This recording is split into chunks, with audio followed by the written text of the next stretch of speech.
There's some huge matches coming up in our game week 3 predictions. Let's jump straight in. Game 1 is Chelsea v Luton. Will Chelsea get their first win of the season and really show how they're going to be playing under Poch this season? Or are Luton going to have this incredible upset to try and lift them off the foot of the table? That is the question that we are sat with right here. And yeah, I'm going to go with the obvious answer here. I think Chelsea will get that win.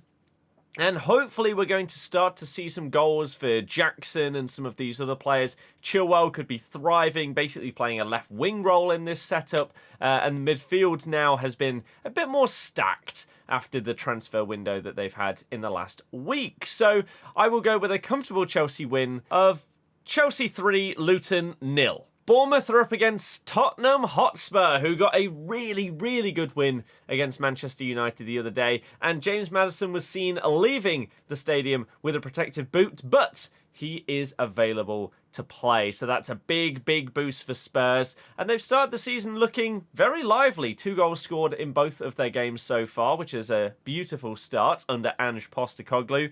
Bournemouth, they're making some okay signings right now. Some really, really decent acquisitions that could really bolster their strength and probability of staying in the league this season. A lot have predicted them to get relegated, others just about surviving. They're actually currently linked with one of our players, Mr. Patson Daka, so that would be a bit of firepower up front. But I think that Spurs are going to be a bit too much for Bournemouth in this game, and I will go Bournemouth 0, Spurs 3. Arsenal are up against Fulham in the third game of this weekend, and Gabriel Jesus is back from injury. Will he be starting or not? We have to wait and see. But Fulham have now lost Alexander Mitrovic to the Saudi League. They have Raul Jimenez up front. They have kept their manager. Do I have much faith in them getting anything at the Emirates? No. No, I don't, to be honest with you. Arsenal are looking okay. Not incredible so far, but they're getting the job done. They're winning their games, and that's all that you can ask, really, isn't it? Even if you just about get over the line, points on the board at the start of the season, whilst the transfer window is still ongoing, that is the key. And I think they're going to get 3 more points on the board this week and just have their way with Fulham at home. And so I'm going to go Arsenal 2, Fulham 0. Brentford against Crystal Palace is our next game.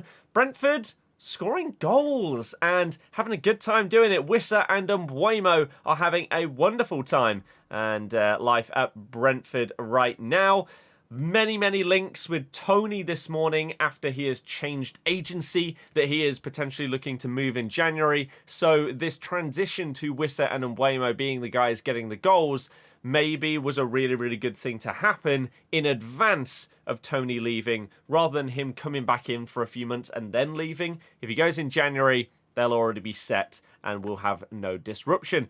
Crystal Palace have been interesting. Eze has been trying to do his best, but just not quite enough. Their game against Arsenal, they were maybe a little bit unlucky in that game, but they did also get very fortunate with the red card that Arsenal got, which gave them a couple of chances at the end. Terrible refereeing decision. Video coming on referee stuff today as well.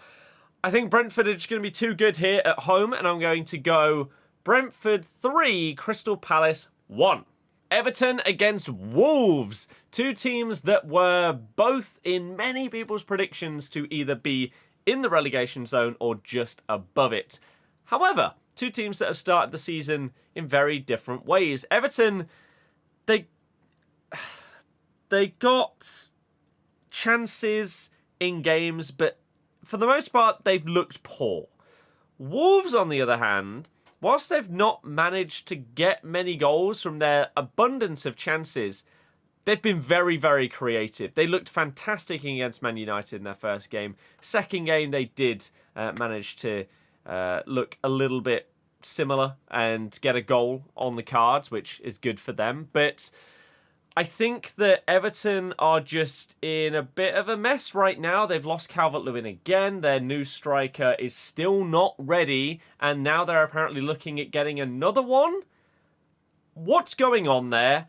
How are they so disorganised? I don't know. I think they're going to fail here, and I'm going to go with Everton 0, Wolves 2. Next game, we have Manchester United against Nottingham Forest.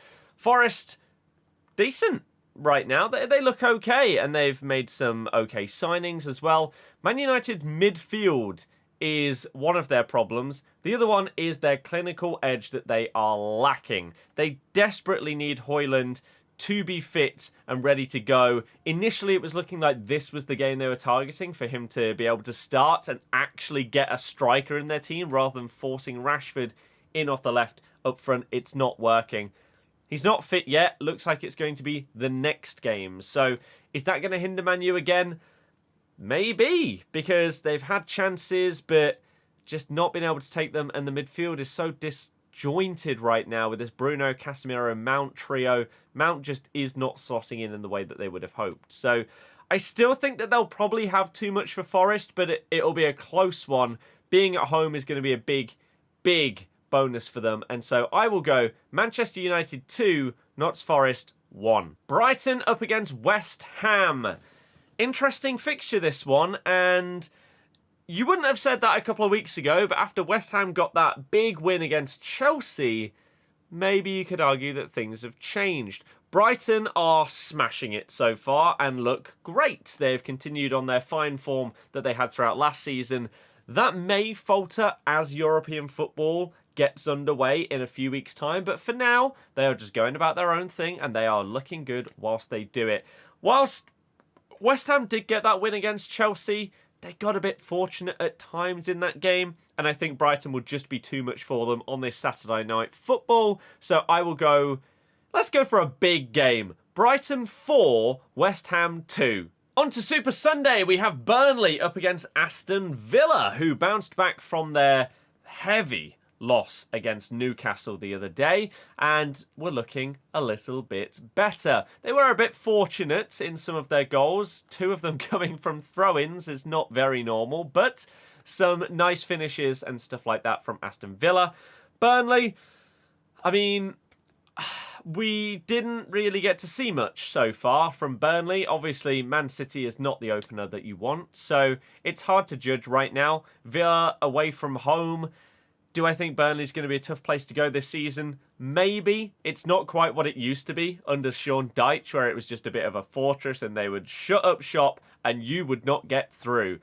Bit more free-flowing nowadays. So I think it'll be harder for Villa, but maybe just after that slight dodgy result on the opening day, they're back. They've found a little bit of cohesion in the squad, and this can kick them on back-to-back wins and really get their season underway. So for this one, I'm going to predict Burnley 0, Aston Villa 2. Sheffield United have got the mammoth task of playing at home against Manchester City this weekend, so good luck to them. We're not going to mess around here. Man City are just beasts, aren't they? It is what they do. They have now signed Doku, who is going to be the Mahrez replacement. Incredible, by the way, as a Leicester fan. We basically still haven't replaced Mahrez since he left to go to Man City. They did it in about 2 weeks. Good. I know that they have more pull. We were linked with Doku a year or 2 ago. Oh, why couldn't he have come to us? Maybe we'd still be in the league. But Manchester City are surely going to wipe the floor with them. Sheffield United 0, Man City 4. And the final Super Sunday game is a big one. Newcastle against Liverpool. Now, we did see Newcastle go up a big opponent last week in Manchester City, and they did fail to impress. They did get that 1-0 loss. Will they do the same against Liverpool, who are looking decent going forward right now? You've got Diaz, Salah, and Jota as this front three. Szoboszlai, Gakpo, and McAllister, who did get his red card overturned as expected because it was just not a red card, was it? So I'm really intrigued to see this game and see how Newcastle can do at home against a team of Liverpool's stature, and whether they can find what they did against Aston Villa, against a Liverpool team that have leaked a goal in both fixtures so far, so they're not that defensively sound. Man City, a bit of a different beast right now. Liverpool still finding their feet, especially with these like inverted fullbacks and all these different systems. So this could be a really, really fun game to watch. I hope that it's a little bit better than Man City Newcastle, but we'll have to wait and see. My prediction is hoping that it's going to be a more entertaining game. I will go with Newcastle 2, Liverpool 3. So let me know your thoughts on this week's predictions. Do you agree? Do you disagree? Let me know in the comments. There will be another video coming out about Mike Dean and some of the stuff that he's been saying recently. So to watch more, make sure you thumb up, subscribe, and I'll see you guys next time. Goodbye.